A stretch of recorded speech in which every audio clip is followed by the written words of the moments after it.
Hello guys, ito yung ulam mamaya. Yan, spare ribs. I-ano ko dyan, yung golden fry. Tapos lagyan ko nito yan.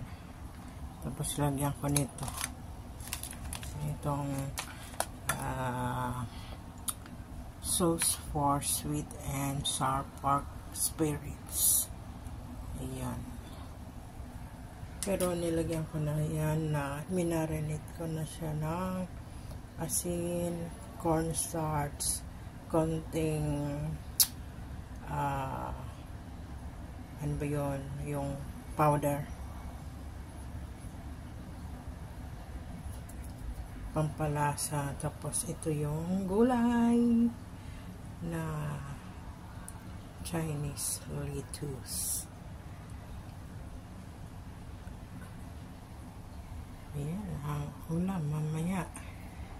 Ulam ni Tomboy. Mag-isa lang siya. Si Amo mag-party. Lagay ko nga ito rito para maganda kulay.